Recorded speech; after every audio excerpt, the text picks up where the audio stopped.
Bismillahirrahmanirrahim. Alhamdulillahilladzi khalaqal insana fi ahsani taqwim. Asyhadu an la ilaha illallahul azizul hakim wa asyhadu anna Muhammadan abduhu wa rasuluhu shadiqul wa'dil amin. Amma ba'd.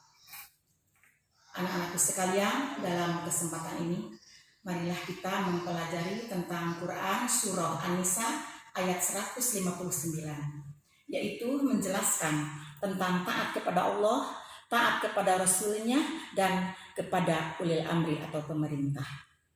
A'udzu billahi minasyaitonir rajim. Bismillahirrahmanirrahim.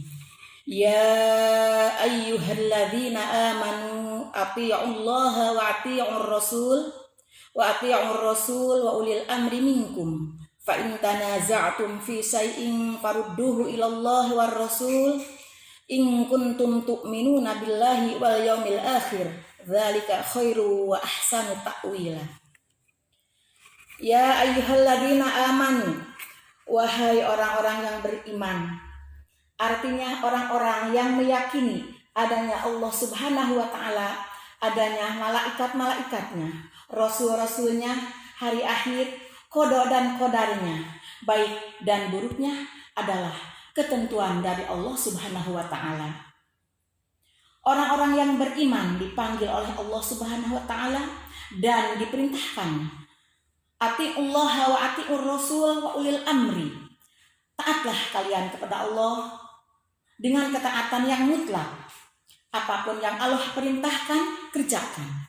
Apapun yang Allah dan Rasulnya larang, jauhi. Jadi apapun yang Allah dan Rasul perintahkan dan larang wajib ditaati dengan mutlak.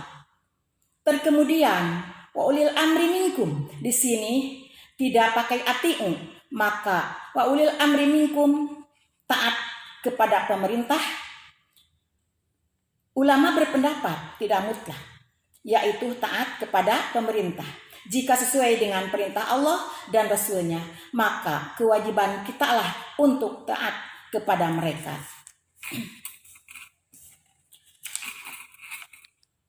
Terkemudian, fa'in tanaza'tum fi syai'in farudduhu ilallah wa rasuli. Jika di antara kalian berbeda pendapat dalam sebuah masalah, maka kembalikanlah masalah itu, hukumnya kepada Allah dan Rasulnya, yaitu kepada Al-Quran dan Al-Hadis. In kuntum tu'minuna billahi wal yaumil akhir, jikalau kalian benar-benar beriman kepada Allah dan hari akhir, dzalika khairun, kembalilah atau kembalinya kamu kepada Allah dan Rasulnya atau Al-Quran dan Al-Hadis, itu lebih baik. Wa ahsanu ta'wila, itulah sebaik-baiknya akibatnya kelak. Oleh karena itu dapat kita simpulkan Quran surah An-Nisa ayat 59 itu: 1. Kita sebagai orang yang beriman diperintahkan untuk taat kepada Allah secara mutlak. 2. Kita sebagai orang yang beriman diperintahkan taat kepada Rasulnya secara mutlak juga. 3. Kita diperintahkan untuk taat kepada pemerintah. Syaratnya sesuai dengan perintah Allah dan Rasulnya. Tidak ada ketaatan kepada makhluk di dalam maksiat kepada Allah Subhanahu wa taala. La ta'ata li makhluqin fi maksiatil khaliq. Tidak ada ketaatan terhadap makhluk dalam bermaksiat kepada Allah.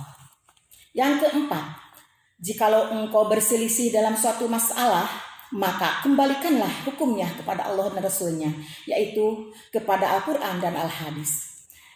Jika kita beriman kepada Allah dan hari akhir, itulah isi kandungan dari surah An-Nisa ayat 59. Jikalau semua itu dikerjakan kembali kepada Al-Quran dan Al-Hadis, itulah sesuatu yang lebih baik dan sebaik-baiknya di akhirat kelak. Kita lanjutkan kepada pembahasan ilmu tajwid, yaitu menerapkan Quran surah An-Nisa ayat 59.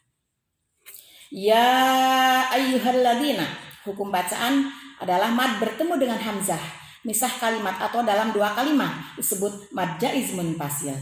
Alladzina, alif lam syamsiyah dan mad asli. Amanu, asalnya Amanu itu adalah mad bada, jadi amanu dibacanya. Atiullaha mad asli, Allah lam jalalah dibaca tafhim tebal ya.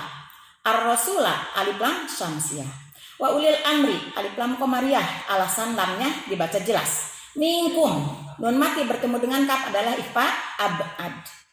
Fa in tanaza'tum fi ikhfa akram, nun mati bertemu dengan ta.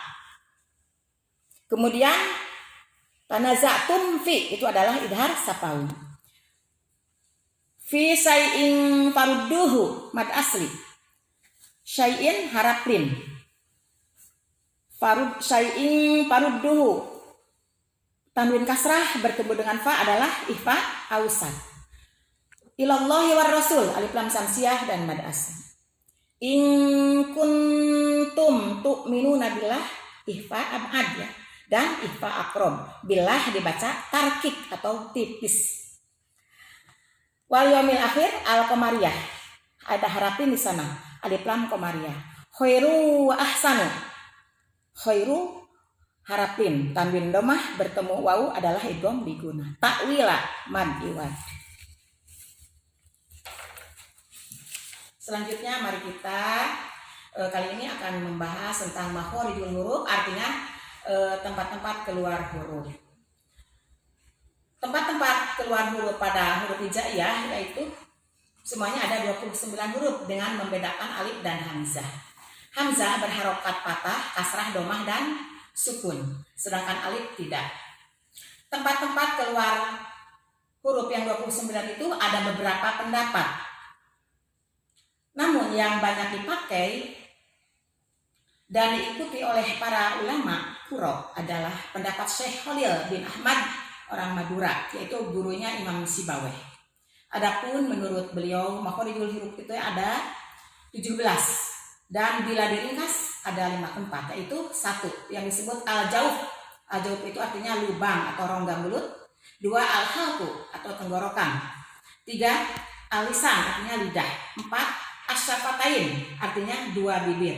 5 al-khaysum artinya rongga hidung. Demikianlah penjelasan makhorijul huruf dan penjelasan Quran surah An-Nisa ayat 59 beserta tajwid ya dan makhorijul hurufnya. Sekian saja, semoga bermanfaat. Wassalamualaikum warahmatullahi wabarakatuh.